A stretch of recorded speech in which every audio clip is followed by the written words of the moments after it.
Halo teman-teman, Rainer Budiarto, welcome back to my channel. Teman-teman, saya mau cerita sharing film judulnya White Tails. White Tails itu dibagi beberapa segmen. Jadi ini kita diajarin mengenai balas dendam itu seperti apa, dampak efeknya. Jadi sebenarnya kita jangan balas dendam. Balas dendam itu digambarin itu merugikan baik yang balas dendamnya juga rugi, yang kena kelimpungan juga rugi karena balas dendam dari suatu orang. Dan yang nyebabin itu sehingga dia menjadi dendam, seorang membuat dendam orang lain itu juga salah sebetulnya. Tapi yang benar kalau kita bisa nerima, mengampuni, kemudian nggak usah balas dendam. Jangan kita yang balas dendam, biar Tuhan yang di atas yang balas dendam buat kita. Dan kita nggak usah mengharapkan dendam balas, orang itu kena dendam balik, nggak usah. Kita yang penting bisa ngelihat ke depan yang positif, maju ke depan. Mau kita dirugiin, menurut saya ya udah biarin aja, tapi pembalasan bukan bagian kita dan kita terus lakukan hal-hal yang positif, yang baik. Oke, jadi film dari Wild Tales ini ada di deskripsi, nanti saya taruh. Itu ada beberapa segmen cerita. Jadi nonton beberapa film dalam satu judul film gitu. Dan ini bukan serial, tapi ya satu film cuman dibagi beberapa cerita, 4 cerita yang saya ketahui. Jadi cerita pertama itu keadaan di dalam pesawat terbang. Tiba-tiba seseorang dikenal, seorang wanita dipanggil, kalau saya nggak keliru namanya Pasternak. Udah gitu kenapa dia ada di pesawat itu disalah-salahin sama orang lain, dan orang-orang lain itu mengenal dia. Ada yang gurunya mengatakan ini orang nih, istilahnya ya ibaratnya kalau saya bisa cerita nggak keliru, ini orang ini nggak bertanggung jawab, kayak begitu. Ini orang jadi nggak benar, ini orang yang seorang yang nakal, seorang yang jelek-jelek deh kayak gitu. Ini gurunya loh. Jadi ini gurunya kesel tapi dia ngeluapin. Dan ini dalam pesawat terbang. Ada lagi yang bilang Pasternak itu ada yang bilang lagi dia itu berselingkuh sama pasangannya. Wah, ada yang kayak bilang gitu. Jadi semuanya itu kenal dia. Pasternak itu salah satu penumpang. Ada lagi yang bilang dia itu ini deh, ya perempuan nggak bener atau macem-macem kayak gitu. Banyak, tapi nggak semua sebutin satu persatu. Kemudian ada pramugari juga yang bilang, oh salah, yang namanya Pasternak itu yang pilot yang nyetir pesawat, yang menerbangkan pesawat, namanya Pasternak. Dan orangnya itu kan semua ribut menyebut nama Pasternak. Pilotnya itu mengunci di dalam, diketok nggak bisa, diajak ngomong nggak mau, kayak gitu, no response, kayak gitu. Nah kemudian dia kayaknya kesel karena dia istrinya diselingkuhin, kayaknya begitu ceritanya. Istrinya tuh diselingkuhin orang lain, jadi dia dendam. Jadi ini ceritanya kayak begitu teman-teman. Akhirnya karena dendam, dia dapat informasi atau melihat data bahwa dia itu juga dendam sama orang tuanya. Orang tuanya itu pilot, itu ngecilin dia, ngerdilin dia. Seorang anak dikerdilin, dibully oleh orang tuanya sendiri, sehingga dia dendam. Sehingga nih kelihatannya nih orang pramugari berbicara, dia mau menghujam kedua orang tuanya yang ada di bumi. Dia udah capit koordinatnya, masukin komputer, sehingga pesawat itu mau dihujam ke arah situ, ke arah daratan, tepat di rumahnya. udah digambarin itu kedua neneknya kayak dirudal, kedua orang tuanya seperti ditembak gitu pakai pesawat terbang, diuber pakai pesawat terbang, ya hancur lah kayak gitu gambarannya. Ya ini mana ada sih seperti itu. Teroris aja kan dulu nggak bisa sampai koordinat gimana, dia nabrak langsung ke satu titik yang tinggi kan, karena pesawat kecil-kecil juga gimana, lagian bisa waktu dia mau gitu juga udah dihujam sama bom kali, sama senjata oleh angkatan udara Amerika. Jadi ini oleh angkatan udara suatu negara. Nah masalahnya nih kejadiannya bukan di Amerika kayaknya, yang teknologi pengamanannya segala buat lintas udara nggak secanggih itu. Jadi ya dia mau ngeker bawah kayaknya dibiarin kayak gitu kayaknya ya, gitu teman-teman. Jadi kesimpulannya dan penumpang-penumpang itu mengaku semua mendapat tiket pesawat gratis. Jadi dan yang mendapat tiket pesawat gratis itu semua kenal sama namanya Pasternak ini. Jadi yang merasa dirugikan, yang merasa dicurangin, yang merasa sebel sama Pasternak, semua dapat tiket gratis. Jadi semua yang dendam sama Pasternak dapat tiket gratis, tapi tiket gratis itu ternyata untuk menuju kematian, menuju ke atau surga apa neraka tuh. Jadi diberi tiket gratis naik pesawat, tapi menuju untuk kematian, dan pesawat udah tahu nanti mereka akan naik nomor pesawat sekian kayak gitu. Cerita nggak jelas juga. Jadi intinya kayak gitu teman-teman, semua dikumpulin untuk menikmati karena ada dendam. Karena mereka semua dendam akan satu nama satu orang, dan yang memesankan tiket ini merasa dirugikan oleh, ya jadi seperti sebel-sebelan. Si A sebel sama B juga jadi sebel sama si A. Jelas gak teman-teman? Si A sebelah sama B sebelah sama A sebelah sama C sebelah sama A, D, terus tuh kayak gitu. Nah, nih orang ini dia disebelin, dia seperti jadi menyendiri dong. Jadi seperti kesepian. Jadi seperti ditinggal sendirian, seperti nggak punya temen apa gimana. Ya udah, beliin tuh tiket gratis, diledakin, dimatiin semuanya. Nggak jelas. Jadi jangan dendeman sama orang, santai aja, ngampunin, jangan ikut-ikutan kalau ada orang gila. Kita pergi kalau ada orang gila deket kita kayak gitu teman-teman. Kita udah coba ingetin orang, tapi misal dendam sama seseorang sama kita, ya udah, ya kita bisa menghindar, jangan dekat-dekat, jangan terlibat lebih jauh gitu. Kemudian di dalam film Wild Tales ini, Tales itu seperti sebutannya Tales itu seperti kalau di Indonesia ada Malin Kundang. Jadi cerita rakyat atau Tales itu pepatah atau sebutannya. Tales itu jadi kalau sesuatu itu bisa ada sebab akibat kayak gitu. Jadi Tales itu seperti buas, wild kan buas, Tales itu sesuatu yang namanya kisah buas, kisah yang buas. Jadi anggap aja kisah yang buas kayak gitu teman-teman. Nah, cerita kedua, ada seseorang gini, dia lagi punya uang, naik mobil Audi, di tahunnya itu mobilnya mewah. Dia berkendara, merasa di depannya itu nyetirnya lambat dan seperti dikerjain, dikasih pantat begitu. Dia mau lewat lama, nggak bisa deh, diklaksonin gitu kan. Ya udah, harusnya kan disabar dikit atau enggak kasih ini dikit, ya udah, atau enggak ngantri, nanti ada kesempatan dia pergi gitu kan. Ini enggak, dia kebawa dendam, kebawa amarah, dia diem, dia ini klaksoninnya sampai kayak orang gila deh, kesel. Nah, dia bisa kasih lewat, udah kasih lewat, bukannya dia pergi cepat gitu, dia dendam, dikasih tangan, fuck kayak gitu kan. Fuck you,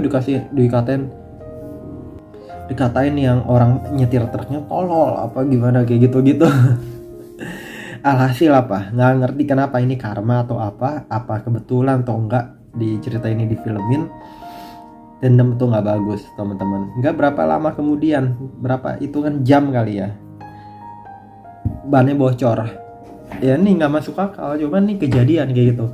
Ban Audinya bocor, dia nggak gitu bisa ganti ban lagi. Akhirnya ngeganti bannya lama. Ganti bannya lama, si supir truk itu kembali lewat. Wah, ini dia nih yang tadi maki-maki gua kayak gitu ya. Dia dendam, ini dendam gitu. Jadi kita jangan dendam. Orang dendam, forget it, kita pergi, nggak usah deket-deket sama dia. Intinya itu kan dari tadi. Dia dendam, si supir truk dia turun, ini fuck you lagi, ini mau dihajar. Ya si itu ketakutan, badannya itu supir truk nih ceritanya gede kayak gitu, dan marah banget. Dia itu mobilnya diretakin, digebukin kayak gimana kayak gitu. Ini kesempatan pertama loh. Nanti dia bisa kabur, tapi dia nggak gunain waktu untuk kabur. Dihajar gitu, semua kaca mobilnya semua hancur. Dan ban itu dia udah berhasil ganti ban, tapi ada baut yang dia kelupaan, belum kelar dipasang, jadi ban itu belum kokoh. Akibatnya apa? Itu saking dia nggak mau ladenin, dia kunci ini semua kan, dia kunci semua kaca. Itu yang supir truknya kencingin, berakin tuh mobil, parah kan. Jadi dendeman sama dendeman ceritanya kayak gitu. Ya udah, dia nggak tahan. Itu dia tahu bautnya ada ini, tapi dia jadi lupa daratan. Dia masukin gigi, dia gas. Waktu si supir truknya itu udah mau jalan juga, akhirnya setelah puas, dia kayak tungguin nih sampai si supirnya puas. Tapi dia berubah pikiran.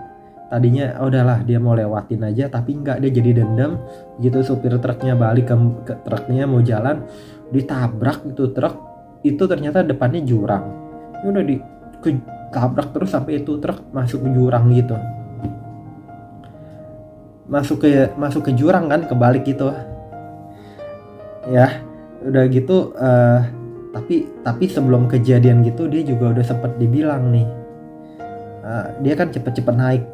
Supir itu cepet-cepet naik, ngampirin tuh mobil yang tadi nabrakin dia bilang, "Saya tahu plat nomor kamu. Saya akan kejar kamu." Wah, udah ancem-ancem ini. Nggak benar jadinya. Udah dia kepikiran di jalan, dia kan pergi, tapi dia kepikiran nanti gue diapa-apain sama nih orang. Ya jadi udah sumpah banget pikiran ini. Padahal kalau dilihat kelasnya mungkin kelas terdidik, cuman karena worry, takut, dan dendam dan dem-deman dan takut diapa-apain, ya serba salah.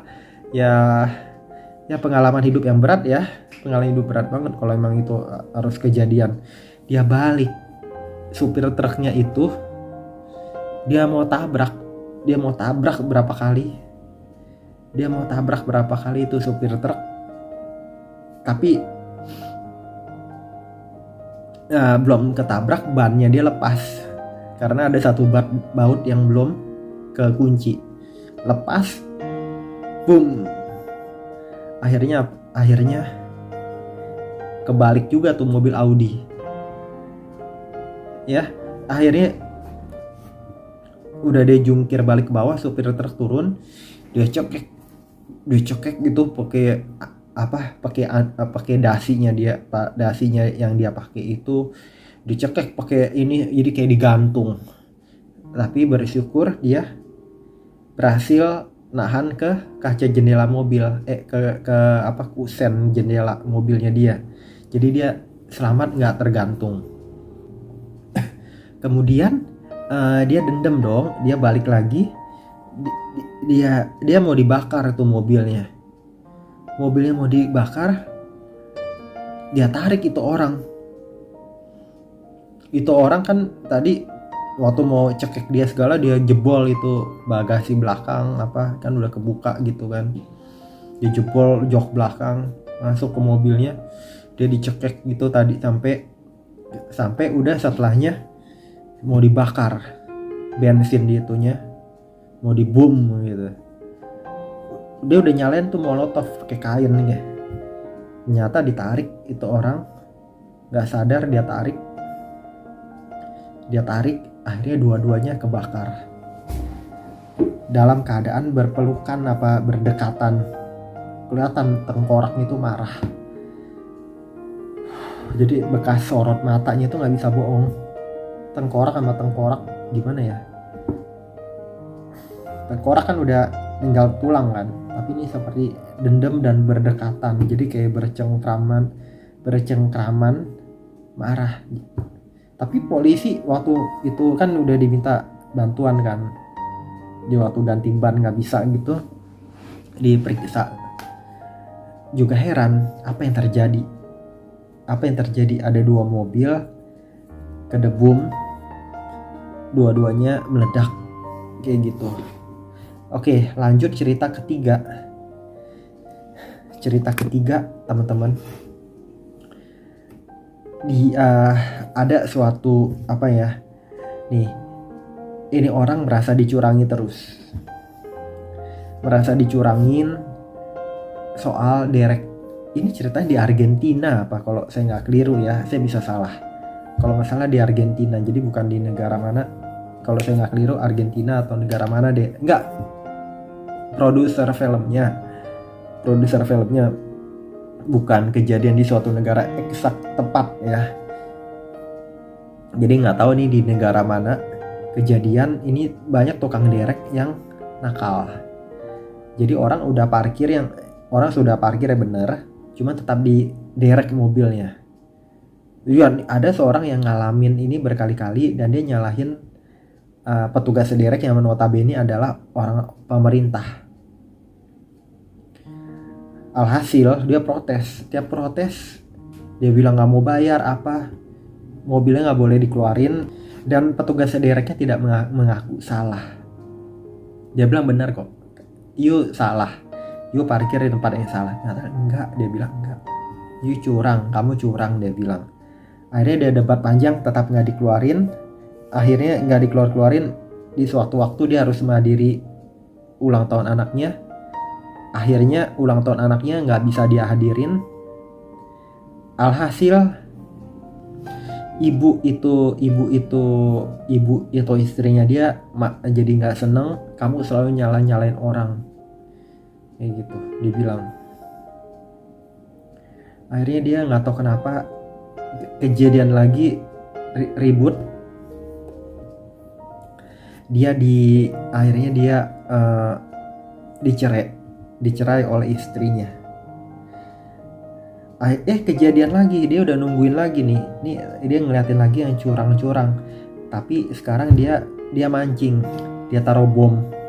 Dia ini orang kayak konstruksi yang biasa ngeledakin tambang, ceritanya begitu, ngeledakin bangunan lama, dia molis ya. Dia taruh bom di kendaraannya dia, di bagasi kendaraan dia. Begitu dia diderek, tapi sengaja taruh di tempat yang bakal diderek. Benar, mobil derek dia diemin. Dia ikutin sampai tujuan tempat penderekan itu. Udah banyak mobil berkumpul, udah banyak orang yang bayar tagihan derek kayak gitu. Dia ledakin mobil, bom, mobil banyak yang meledak. Rata deh tuh tempatnya juga rusak. Akhirnya dia masuk penjara, tapi dia protes. Dia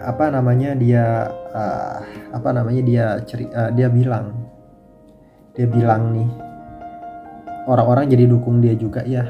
Orang-orang banyak merasakan hal yang sama, bahwa ada kecurangan dari perusahaan derek alias rekanan pemerintah ini.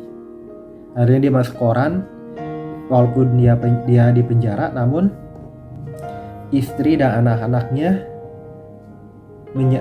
datang berkunjung akhirnya, dan mereka seperti dekat lagi. Cuman kalau kita jangan dendam lagi, intinya jangan dendam merugikan banyak pihak, saling merugikan lah gitu. Nah, cerita keempat, seorang perempuan udah lagi pesta pernikahan, pernah mendapati di handphone suaminya itu yang lagi berpesta pernikahan, ada dinamain apa.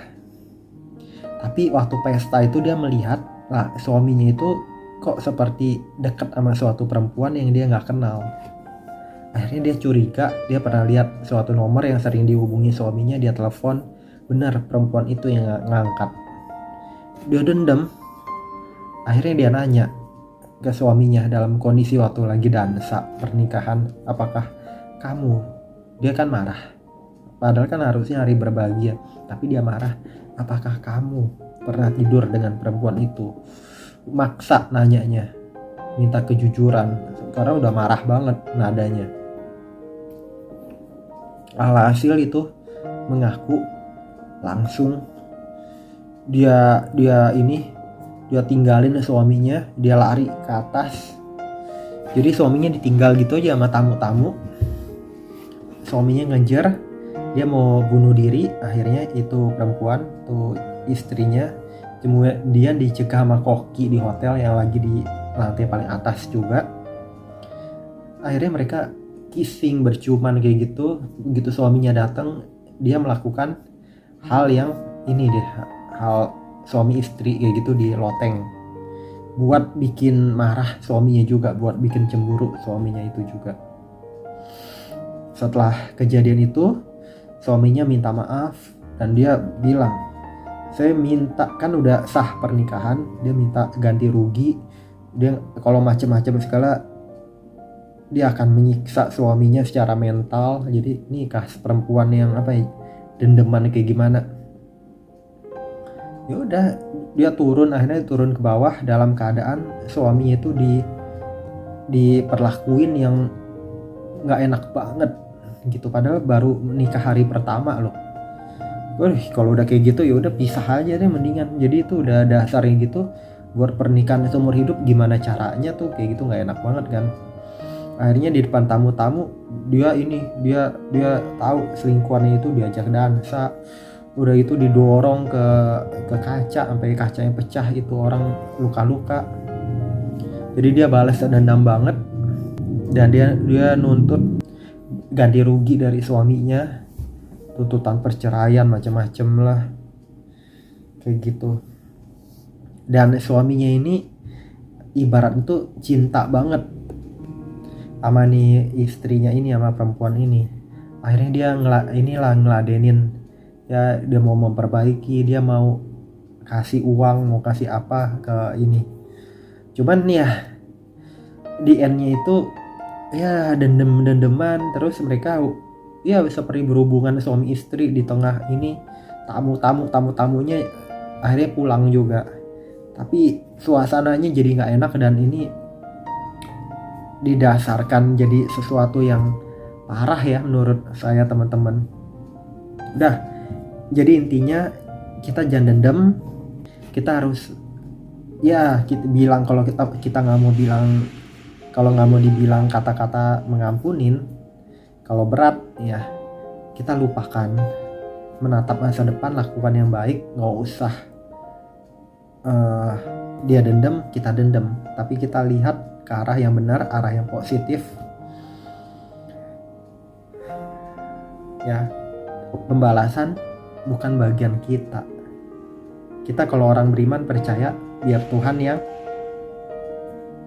bekerja, jangan kita yang bekerja. Percuma teman-teman, kita pun ikut rugi. Gitu aja caranya. Teman-teman minta hikmat gimana biar bisa menjalani hidup dengan baik, positif, walaupun kita dirugikan orang, dijati orang.